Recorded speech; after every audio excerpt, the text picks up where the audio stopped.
Hannah said, we are organizing this mission, but it's very important to understand why we are here together, and where is our focus. We keep getting the questions from the press and from people about us, but it's not about us. We are not the heroes. We are not the center of this movement. We are not the reason that there is mobilization. Palestine has been occupied for the past 78 years by a government that their main focus is the ethnic cleansing of the whole population of Palestine.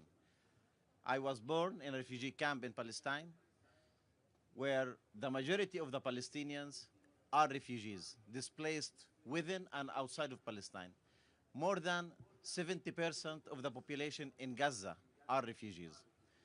The base of the Zionist state is to ethnic cleanse the Palestinian people, to claim that this is a land without people, to take the resources and take the whole country and expand as much as they can. Since the genocide started, 22 months, we have been witnessing crimes after crimes. They have been imposing siege, illegal Israeli siege on Gaza for the past 18 years. Since 2007, without any reason, they have decided that this part of the land will be blocked, no access. The first actions that they took since 22 months was to block water, medicine, and electricity and food on Gaza. The starvation that we are seeing in Gaza is intentional. It's man-made. We talk about the humanitarian aspect. This is a nonviolent mission that is aiming to open a corridor of humanitarian aid, but for a political reason that is happening in Palestine. What is happening there is not a natural disaster. We cannot ignore the fact that Palestinians are being starved to death because there is a government that is intentionally starving those people to death. Because there is a government that is intentionally pumping Palestinian kids and families every day for the purpose of killing as many Palestinians as possible. When you bomb hospitals, when you bomb schools, when you bomb educational centers, your main aim is basically to displace the people, to commit crimes against the civil society, and to end the presence of the Palestinian population. That's why we mobilize. That's why we work together. This mission has started last June, but it's all inspired by the Palestinian people. The whole movement is inspired by the Palestinian resistance. Our main focus is on what's happening in Palestine. Historically, Palestinians have been leading nonviolent and disobedience mobilizations for so many years. We are talking about 1936 with the big Arab strike for 3 years. We are talking about the civil disobedience in Beit Lahem, a Christian city in the West Bank. We are talking about the first Intifada, long 7 years of Palestinian nonviolent resistance and disobedience. We are not here to save Palestinians, neither teach them about nonviolence or telling them what type of resistance they have to choose. Any people who live under occupation, they have the right to choose how they want to resist that occupation. We, as a movement,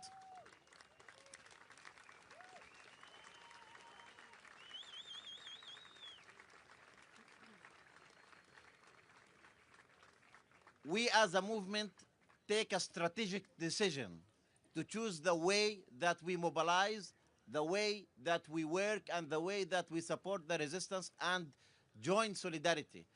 This is not a sea mission for us.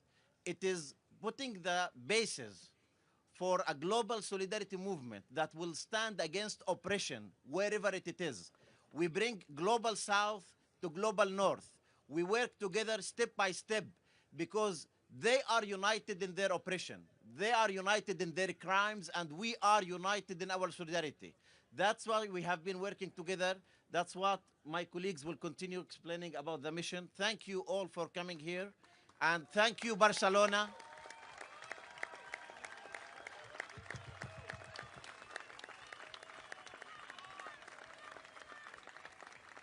Thank you, Barcelona. When we discussed about the launch of this mission, I said it has to be Barcelona. Barcelona is the reference of Palestine solidarity for so many years, the reference of Palestine support during the genocide, and we have been tagged our ports have been tagged with complicity because of the ships that transit weapons to Israel. We reclaim our ports. Our ports are free from complicity because the people of Barcelona and Catalonia are free. That's why we leave from Barcelona.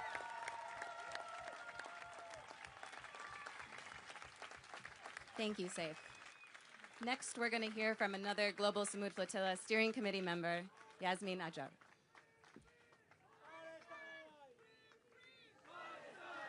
Please, we love the energy, but we do ask you to refrain from chanting because this is a press conference, and yes, thank you. Thank you, everyone, for the energy and for coming.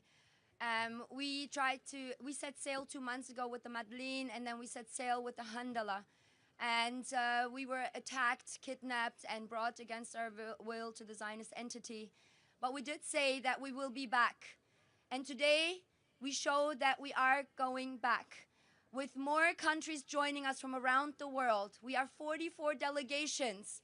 And we are even more people from around the world joining this mission. We had 30,000 people signing up to be on this mission. Of course, we can't take everyone with us. But you will all be with us sailing to Gaza to break the Israeli illegal siege.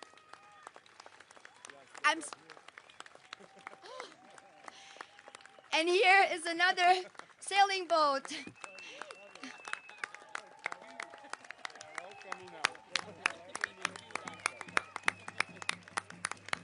So as you can see, there are more boats arriving and we will set sail from here, but we will be joined by many more boats from different ports. We will be joined from Greece, from Italy, from Tunis. As I'm speaking to the journalists here, journalists in Gaza are being slaughtered. We think of them, full solidarity with all journalists live streaming their own genocide. The slaughter of the journalists is not by coincidence. It is deliberate and it is planned because the stage that we are entering is the most critical stage. That is why we have to act fast. And I say we are entering, even though the Palestinians are the one enduring this slaughter. But if we don't stand up for Palestine, what is happening to our humanity?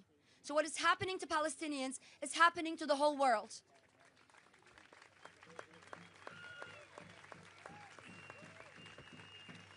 I'm speaking as a German citizen. Germany is the second largest weapons supplier to this genocide. And not only Germany is complicit in this genocide, many more countries are complicit in this genocide. So we have to stand against settler colonialism, apartheid, genocide together. We can only do this together if we unify. So if you are not on this mission, as I said before, we are all sailing on this mission together. We are only a small fraction of a global uprising.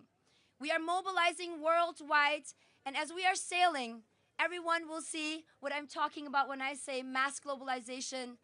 Yes, and thank you. Thank you so much. Thank you, Yasmin.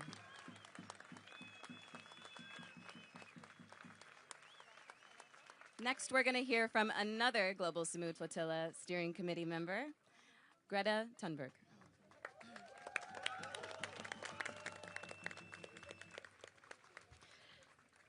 Thank you, everyone, for gathering here and for standing up for what is right and for standing on the right side of history. You all know exactly why we are here. There is nothing any of us up here could say that would be new. Palestinians have been repeating their calls for justice and for freedom and their will to live for many, many decades now, and they have been met with deaf ears. But slowly, slowly, every day, more and more people are waking up and seeing more of the absolute atrocities, the genocide, the mass slaughtering that Israel is committing. And the question here today is not why we are sailing. This story is not at all about the mission that we are about to embark. The story here is about Palestine. The story here is how people are being deliberately deprived of the very basic means to survive. The story here is how the world can be silent and how those in power, those who are supposed to represent us, are in every possible way betraying and failing Palestinians and all oppressed peoples of the world. They are failing to uphold international law. They are failing to do their most basic legal duties, to act to prevent a genocide, to stop their complicity and support for an apartheid state and the occupation and the genocide of Palestinians. Israel are very clear about their genocidal intent.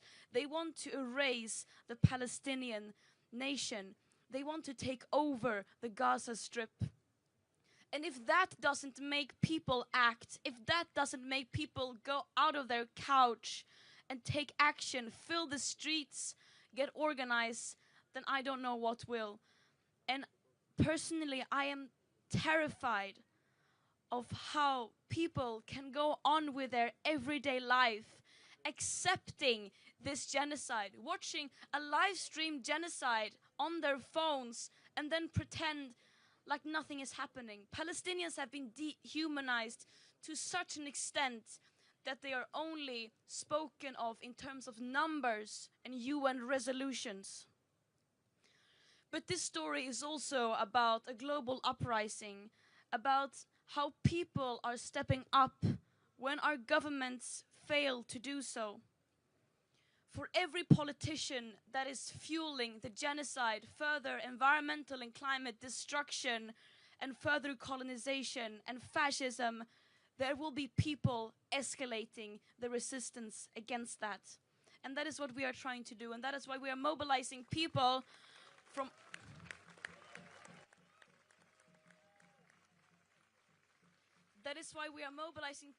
all over the world, coming back even stronger with dozens of boats, because there is simply no alternative. We know what is at stake, and what we are doing here is using our extreme privilege by living in a free world to listen to and act upon the calls of Palestinians, them telling us to step up and end our complicity. Yeah.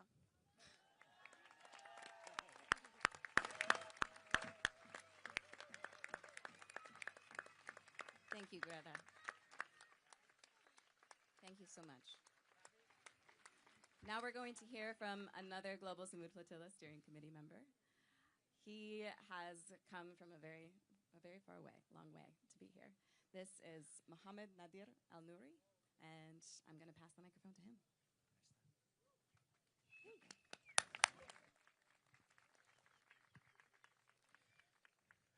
Assalamu alaikum wa rahmatullahi wa barakatuh, and a very good morning, everyone.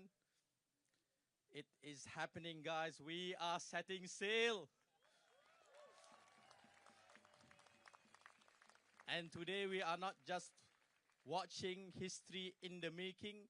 We are a part of it, and we are writing history with our own hands. We have been waiting too long for these governments to act. We have been waiting too long for these leaders to take action. And now we have taken the responsibility to take action in our own hands and to start moving. It is a very big day for us, coming from Sumud Nusantara, which consists of 10 countries from Southeast Asia and South Asia, because today, on the 31st of August, it is not just the time to set sail for the global Sumud Flotilla, but it also marks our Independence Day, Hari Merdeka, in Malaysia. So we, for Malaysians, we are marking this day also as the start of an independent Palestine by the hands of the people, together as a people, until we reach our goal. When we talk about Sumud in our country, people ask us, what is the meaning of Sumud? And most interestingly, in our country, there is a word that's quite similar to Sumud, which is Sumud, which means ants. And this is how we are moving today, like a small colony of ants, fierce, working together, moving together, and protecting our queen, that is Palestine. And Palestine, as our queen, will be free. We from Malaysia, with Sumud Nusantara,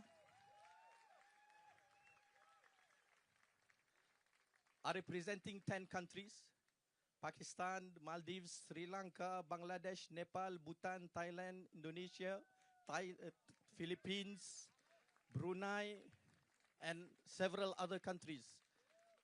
And I think we are one of the fathers who have traveled here about 20 hours to be in front of you and to tell you that this is not a movement moved only by the West.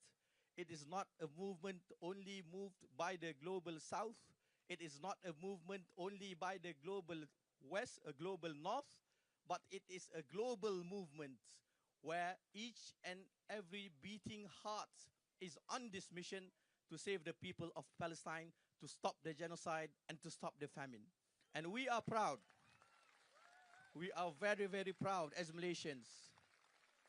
As today we can tell everyone that the patron of our own Sumud Nusantara, which means Malay Archipelago, is our own very distinguished Prime Minister yang amat berhormat Datuk Seri Anwar Ibrahim, who did not just agree to become the patron of Sumud Nusantara, but he also mentioned a $24 million package for Palestine from the Malaysians. So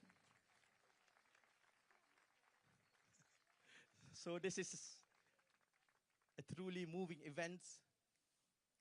And Alhamdulillah, everyone is a part of it. Please play your part. Please play your part. And please pay your part also. And inshallah, we will move together. We will reach Gaza. And we will liberate Palestine. Assalamu alaikum wa rahmatullahi wa barakatuh.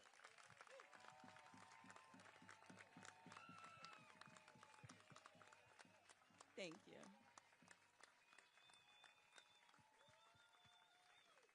All right.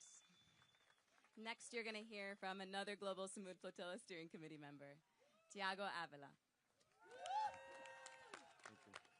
Thank you, Hannah. Thank you, everyone, for being here. It's such an honor to see this mobilization, to be here in Catalonia. I would like to say that we are very, very happy to see the mobilization that you managed to do here. This mission was supposed to be impossible, if not for an outstanding determination of the people of the world.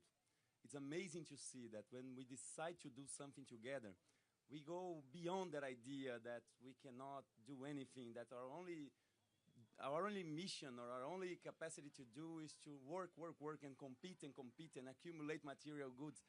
We have the capacity to achieve great accomplishments once we put collective action, collective intelligence to work. So we have many people here that have been preparing this launch event, that have been preparing this press conference, that have been preparing each and every single boat, crew, captains, mechanics, cooks, logistic team, everywhere, not only here, but in all of our ports. It has been the honor of my life to work with these people, and it's been so amazing to see. Because we know that this is not the first mission. The siege exists for 18 years over Gaza as part of 8 decades of genocide and ethnic cleansing that structured itself into an apartheid colonial state, and which is led not by a religion, but by a racist and supremacist ideology called Zionism. And this ideology is promoting the most horrific violations. And when we look at history, oppressive regimes like this, they think they are invincible until they fall. When we look at the apartheid in South Africa, it was the same thing until the indigenous people there resisted in any way they could, until international solidarity made a difference as well. And that's exactly what we're here to do. We are in solidarity with the Palestinian people. We never forget that. We are part of a global uprising that's mobilizing not only both missions, but has been doing demonstrations, has been promoting boycott, has been disrupting the armed factories, despite all the criminalization that the supposed democracies and guardians of human rights and civil liberties would do against them, because we know when there's a genocide, we cannot negotiate with them. We need to isolate them. We need to dehydrate this system of death. We live in a system that exploits, oppresses, and destroys nature in its everyday and enables genocide like this. So we are not going only on a boat mission. We are building an internationalist mass movement to be part of the people who attend to the historical calling of our generation.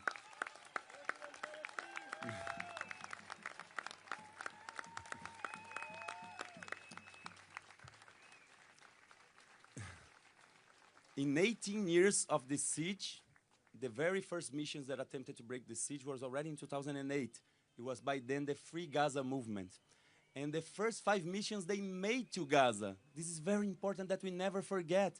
The first boat that made to Gaza in 2008 was the first boat to dock after 40 years, since 1967, when the military occupation of whole historical Palestine started. So it's very important that we never forget.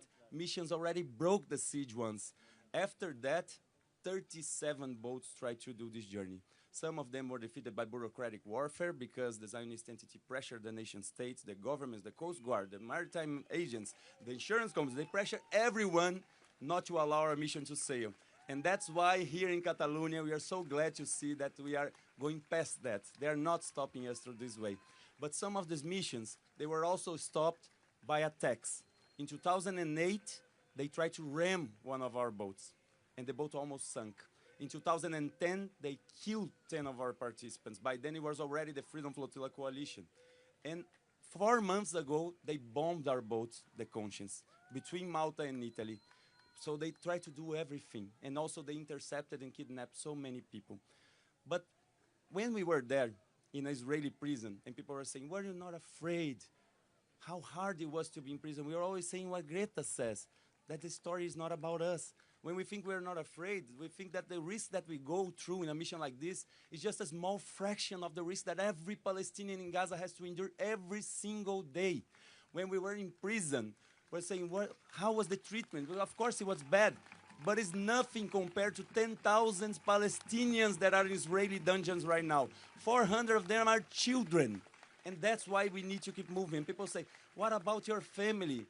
What about the family of every Palestinian people? We all here have families, but there's nothing more dangerous for us and for our families than to live on a world that accepts a genocide.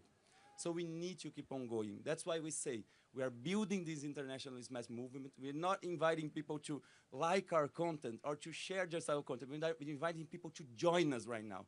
The boat missions they are not going alone. They are together with massive demonstrations, with massive encampments, because right now it's the entire political pressure that will break the siege. People keep talking about the chances to break the siege. Like any other mission, we need to prepare and we train our participants in nonviolence. We are very, very strict in the responsibility that we have on this mission to make sure that everyone returns alive with the physical integrity and free. We all want to live a long and beautiful life, and that's why we prepare, and that's why we want to make sure that the whole world has this right as well. That's why we are in solidarity. So, and that's why we say that any attack, any interception that they try to make, they are committing a war crime, and we need to uprise. We need to rise up in any case of that. But we are really, really believing that we will break the siege, because this time, after 37 boats trying to set sail to Gaza, we have gathered more boats than all the boats combined that ever tried to accomplish this mission. We are taking more people than all the people combined that ever tried to break the siege of Gaza, from all over the world, from Sumud Nusantara, from Sumud Convoy, from the Global Movement to Gaza. Many people here that you know from the boat missions of the Freedom Flotilla Coalition, we're all together in this. And that's why we're very, very confident that the whole world will respond to the historical calling. Rise up, the moment is right now. The full invasion of Gaza City increases our chance of urgency. Every minute and every day counts. That's why we are really relying on you. It's not just the boat. We are not even the story. This boat should not even exist. The governments fail. We sail, but we sail together as a global uprising. Thank you so much for coming.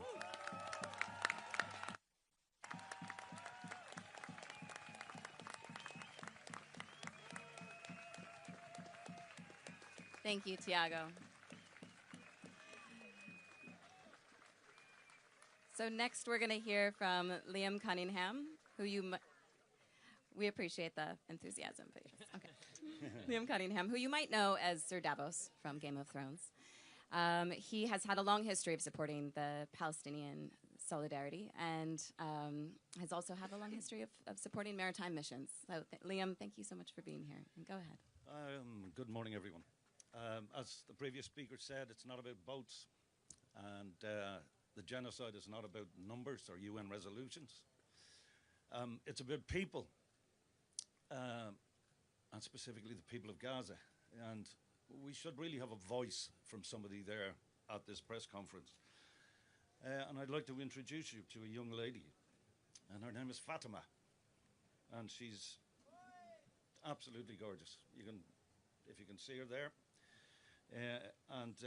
She has a lovely voice, and I'm going to let you listen to a couple of seconds of her singing. Okay? One sec.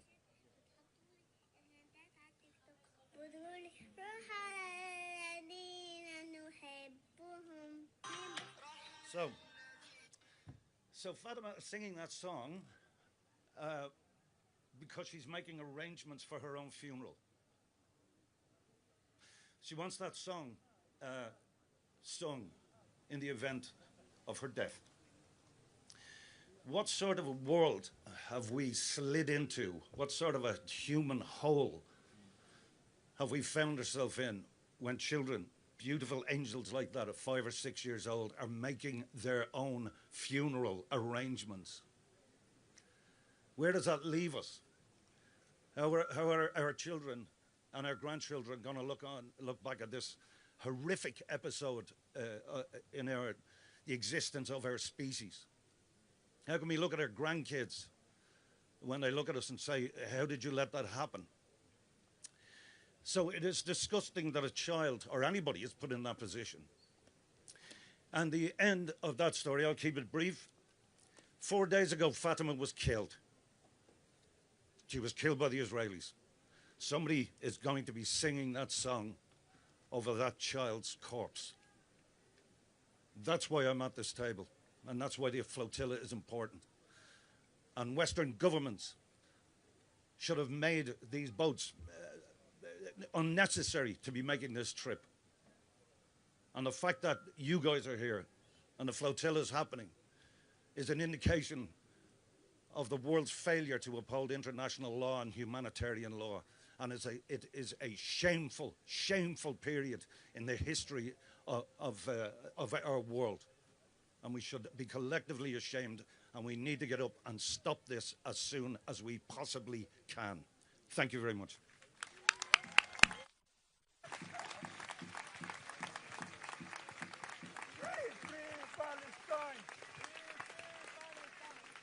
Thank you, Liam. All right, we love the enthusiasm. But yes, thank you. Thank you, Liam. Next, we're going to hear from Irish comedian and activist who we're so grateful to have here and on this mission, Ty Hickey. Thank you, guys. As my comrades have said, it's there's nothing. I'm being upstaged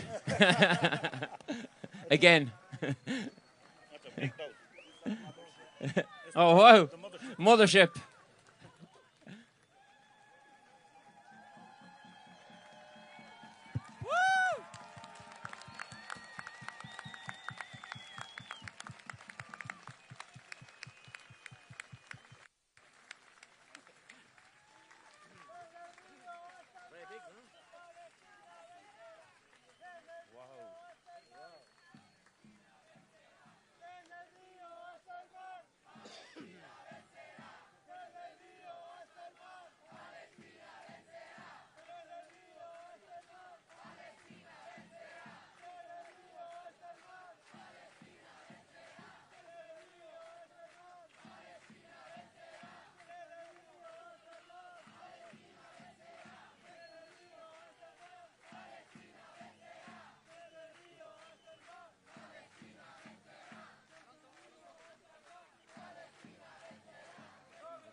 I really hope I'm on that one.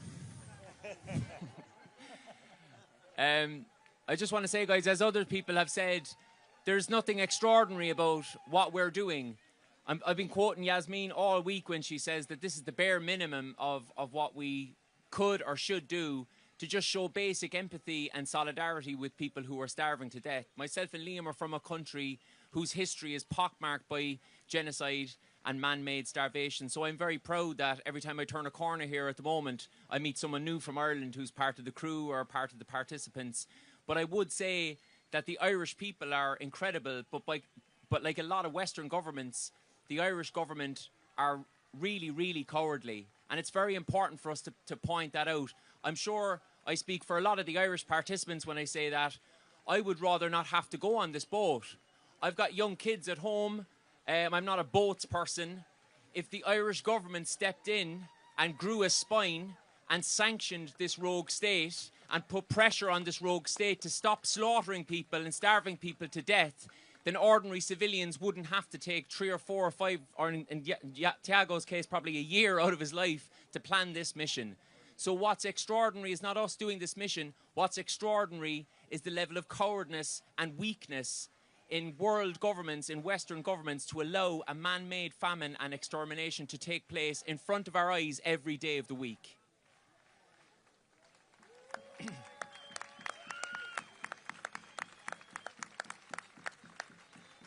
And I'll just close by saying, having watched these incredible people, they won't say it themselves, they say that they're just doing the bare minimum, but having watched their dedication, the level of training, the hard work that has gone in behind the scenes, I'm just rocking up and participating, getting on a boat. That's the easy part.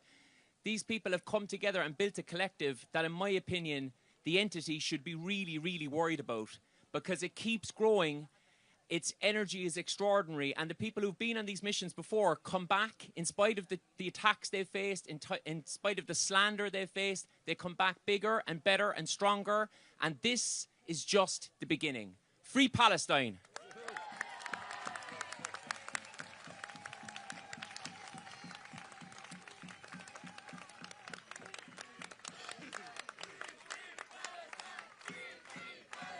Thank you so much, Tiger. All right. Thank you so much for your energy. It means a lot. Thank you. Thank you. Next, we're going to hear from award-winning Spanish actor Eduardo Fernandez. Hi. I'm from this city. I'm from Barcelona. I don't have words for speak about Gaza. It's too much. Every day, every second, every minute, it's too much. And Gaza is a mirror. I speak Spanish now.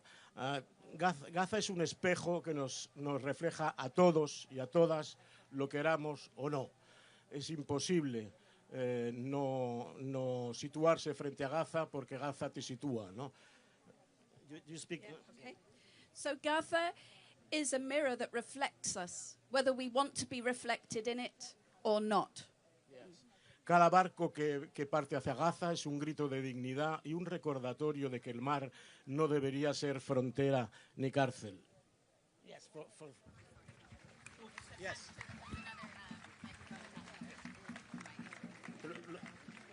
¿Lo hacemos por partes?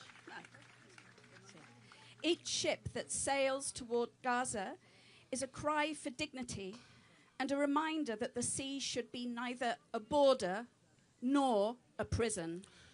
En el Mediterráneo lo hemos visto demasiadas veces, el agua se convierte en tumba cuando los derechos humanos son negados en tierra firme. In the Mediterranean, we have seen again and again how the water becomes a grave when human rights are denied on land. La flotilla que intenta y esperemos que consiga romper el bloqueo no es una amenaza, sino un acto de humanidad frente a la barbarie. The flotilla that is planning to break the blockade is not a threat. It is an act of humanity in the face of huge brutality. Lo que ocurre en Gaza no se puede seguir disfrazando de conflicto. Cuando una población entera es situada, bombardeada, privada de alimentos, medicinas, agua, estamos ante un genocidio en tiempo real. What is happening in Gaza can no longer be disguised as a conflict. When an entire population is besieged, bombed, deprived of food, medicine, and water, we are witnessing genocide in real time. Quedarse callado es ser cómplice. To remain silent is to be complicit. El silencio está matando igual que matan las bombas. Europa, que tantas veces juró nunca más, vuelve a mirar hacia otro lado mientras miles de inocentes son exterminados.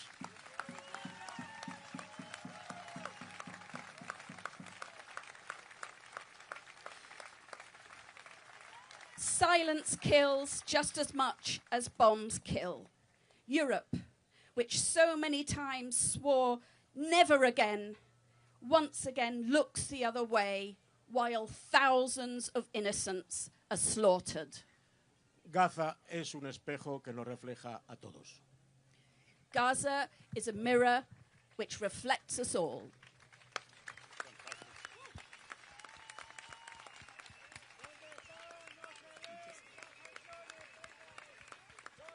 Thank you so much, Eduardo.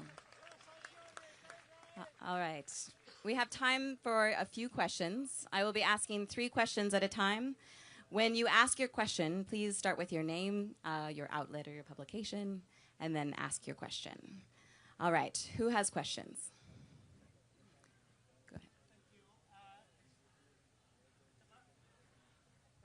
Tamam Laudat from the New Humanitarian. You are activists and you are doing a humanitarian mission. The humanitarian actors have failed to follow suit. What should they do and what are you asking them to do? We'll go with 2 more questions. Hi, Julia Macher from the German radio, public radio. I'm just wondering if you could tell me about under which flag you are sailing. If there are different flags, it could be interesting. Thank you. Thank you. Okay, 1 more question.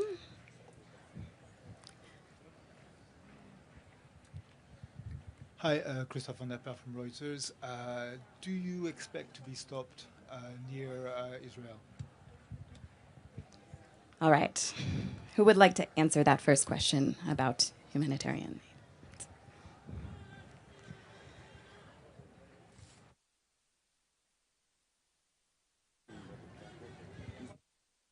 aid? And what they should do.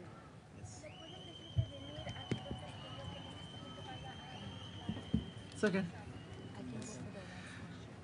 Just before answering the question, and one thing that we have not commented on during the intervention, it slipped our mind, because this mission is about life, because it's about bringing every memory to what's happening in Palestine, and because what's going on in Palestine did not start 22 months ago, and because the ethnic cleansing in Palestine have been going on for so many years, our full fleet, the whole campaign, the ships that are leaving from all the ports will be named on Palestinian historical cities, because whatever they do in Palestine, we will keep bringing life through all the methods that we can as Palestinians. So the campaign decided to give these names to all our ships.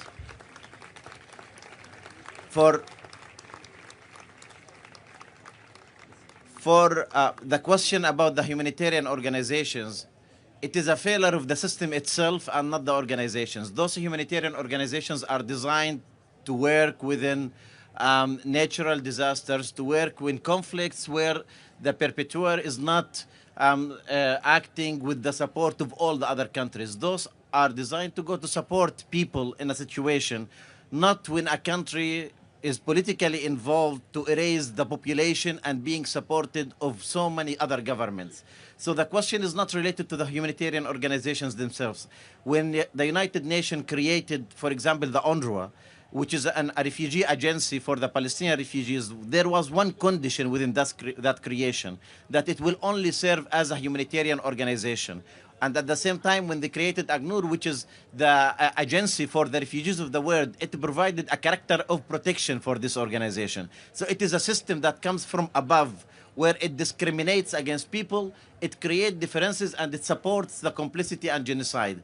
What the crimes that are being committed in Palestine against humanitarian organizations such as UNRWA, Food Kitchen, and many others who were killed, bombed, and assassinated trying to intervene. Just keep in mind, this is not a humanitarian conflict. Today we are dealing with starvation as a result of an ethnic cleansing and genocide campaign that's being carried out against the population of Gaza, the confiscation of land and displacement of Palestinians in the refugee camps of West Bank.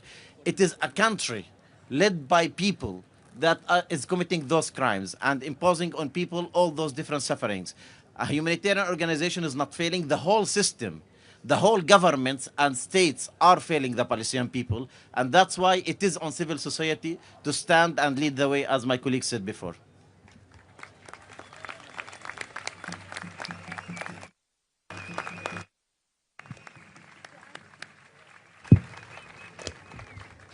To answer the question if we expect to be stopped, we are facing a Zionist entity, and we have seen the crimes they have been committing, not only for 2 years, but for almost 80 years. But the question should be, why would they stop a purely humanitarian mission? We carry no weapons, we are no threat, we are carrying humanitarian aid to a starving population. What we should also ask is, why are the governments around the world are not acting? Why are they not sanctioning Israel and lifting the siege so that the humanitarian aid can enter Gaza? This mission is acting within the law. Any act of violence against this mission, against the civilians that are sailing with us, would be another war crime added to the long list of war crimes of the Zionist entity. So that is why we demand safe passage, and we demand the lift of the siege, and we demand that aid gets in immediately, and we demand that Israel is sanctioned. Thank you.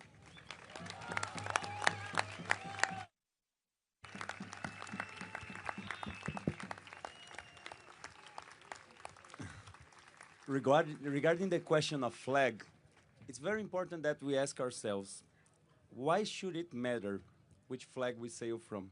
And the reason why people ask which flag we sail is because Israel not only attacks our boats, intercept our boats and kidnap our people, but they also apply the biggest political pressure under every single government.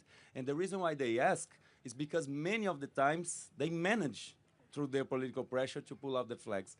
So that's why on the biggest mission ever attempted, we are not going with a single flag. We have many boats, more boats than ever combined that try to pull up this mission. And we have many, many flags, and we have many, many, many nationalities as part of this. This time is the whole world against the genocide. We always say that in a planet of 8 billion people, the vast social majority of the world knows that starving children to death is wrong, that bombing hospitals, schools, shelters is simply wrong, and they are willing to take a step up, a step further into stopping this violation. So this time, we need to understand that every flag represents a state, but we're carrying the hearts and the minds of millions and billions of people. The people that have learned through the Palestinian immense Sumud resiliency, have learned what is colonization, what is Zionism, what is imperialism, that learn what is their own country and the fake liberties on their own country. These young people, this million of people of this new generation that learn this from the Palestinian people, they'll never again get back to sleep. They'll never again believe their lies. So that's why we know that we are about to see a major shift coming on. But the problem is that we have a sense of urgency. Every 10 minutes, a Palestinian children is killed in Gaza. Every 1 day, at least 2 or 3 children are starved to death in Gaza. So that's why we need to hurry, because the sense of urgency needs to be maximum right now. And like Yasmin said, we are hearing about the prime minister of the Zionist entity having a meeting to talk about what will they do about a mission like that. But what should they do is not to interfere, because they are prohibited to interfere by International Court of Justice provisional rulings. In the case opened by South Africa for the crime of genocide, Israel is prohibited to stop any humanitarian mission that try to get to Gaza. So what they should do is stop occupying a people, stop trying to prevent people from being together with these people that are suffering such a huge violation. So that's why we do not fear them. This is very important for people to understand. They have the weapons, but that's all they have. They have the weapons, they hate, the violence. We have all the rest. We have solidarity. We have the history of anti-colonial struggle that shows when the people start this long march to freedom and the world join them, it's unstoppable. So we will never, ever stop. We do not fear them. That's why we continue going. Thank you. Thank you so much. All right, we have time for 2 more questions. Go ahead. Hi, Brennan Gutenschwager with Level 12 News. Have there been any obstacles faced with trying to put this flotilla together? Any attempts to pressure it to not depart? Anything along those lines? All right, one more. Thank you for your question. Any other questions?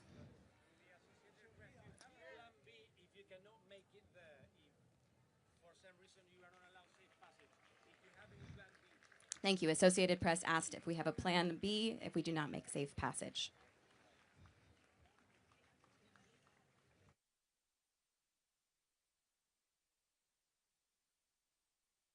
To the second question, our plan B, if Israel once again decides to violate international law and prevent humanitarian aid from getting into Gaza, our plan B is to come back even bigger.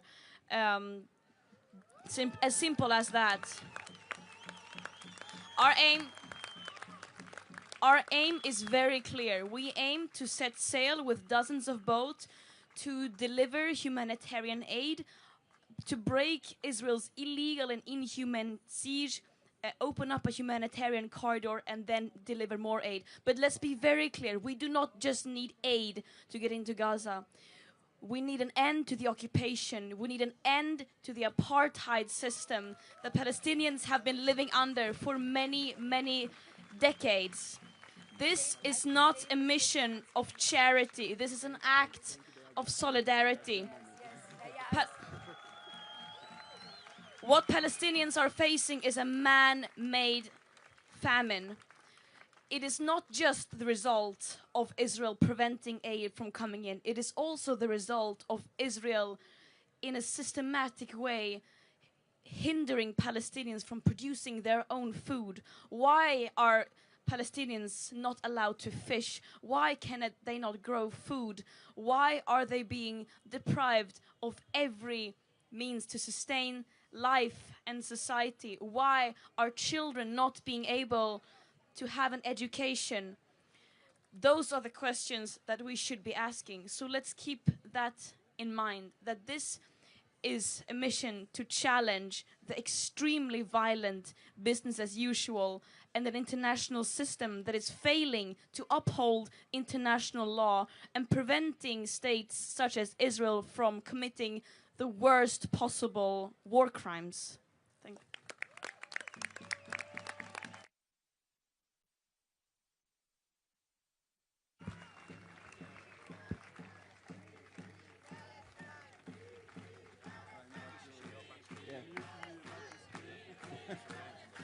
Yes.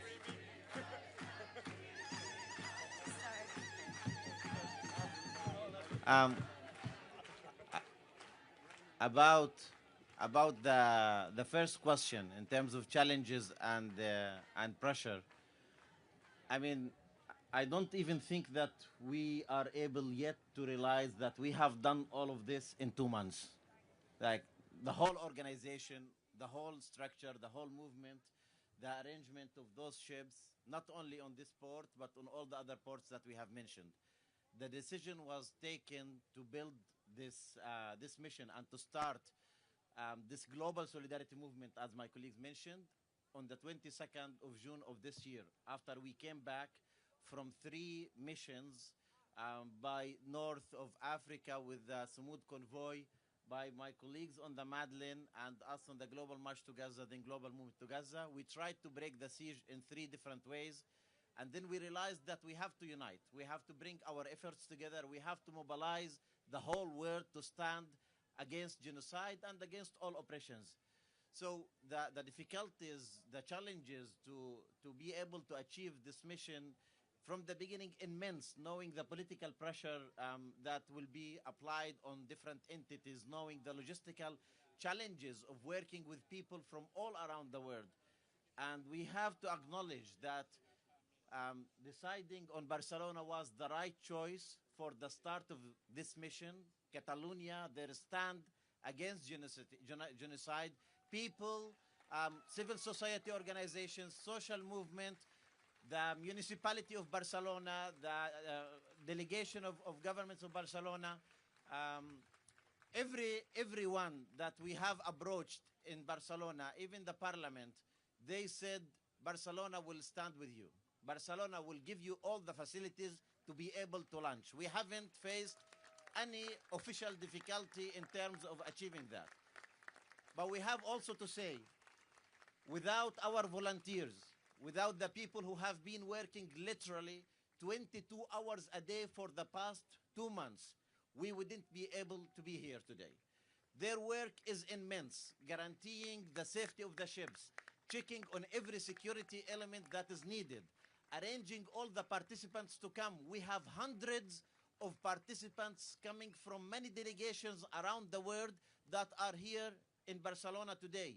We have people who came by buses from all the provinces of Spain because they want to be here today. Everyone today is standing together to make this mission success. So, yes. We have been contacted by so many organizations, people who want to support in providing humanitarian aid that we can take on our ships. So in this time, we have been lucky that the political pressure has been faced by a strong, solid social movement in Catalonia that managed to bring authority to the right side of history, because we don't want our authorities to continue being complicit. While we are sailing from the port of Barcelona, all the facilities that we have been faced so far are not enough. The Spanish government and the port of Barcelona and all the ports of Spain have to be clean from complicity. The people have said their word. It is time for the Spanish government to stop all type of armed transit of ships that carry weapons and go through our ports to provide the genocidal government of Israel with weapons to kill Palestinians. There should be a full sanctions, as my colleagues said before, full sanctions imposed on the government of Israel. The people are here. It's very clear. During the past 3 days, we have been seeing the people of Catalonia, the people of the different provinces in Spain contacting us. The people from all the world are here. They are the ones who made us face those challenges and succeed. This is why we are sailing today, because of you. So once again, thank you, Barcelona.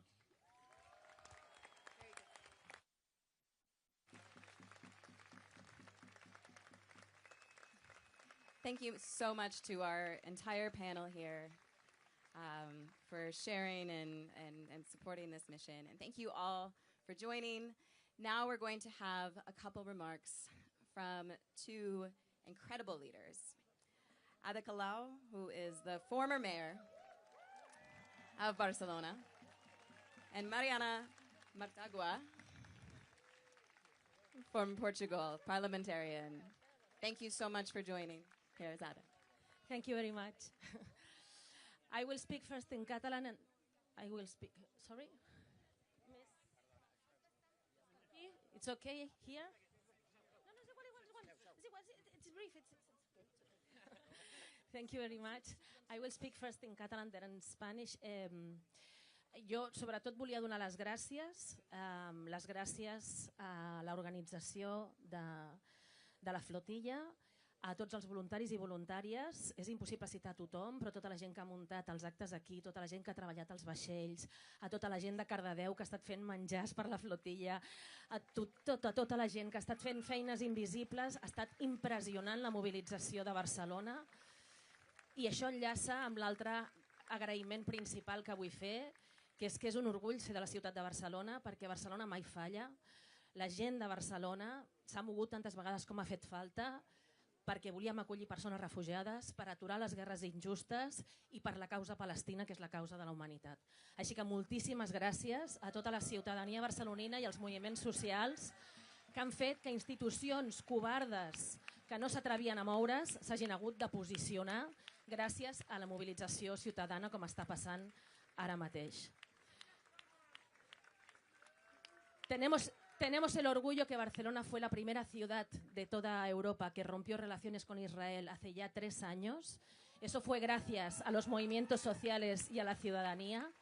Demostró que era posible hacerse y por lo tanto vamos a exigir que eso se concrete en todas las instituciones, en todos los gobiernos europeos, porque solo hay 2 lados. Está el lado del bien y está el lado del mal. Está el lado del genocidio y los genocidas y está el lado de la gente que queremos la paz y defender la vida y los derechos humanos. Nosotras estamos por la vida, estamos por la esperanza, estamos por los derechos humanos. Gaza resiste y con Gaza resistimos nosotras. Si Gaza no se rinde, nosotras no nos podemos rendir. Por eso esta flotilla va a zarpar llena de esperanza y lo más importante que hoy podemos decir es: Gaza, you are not alone. We sail. Thank you.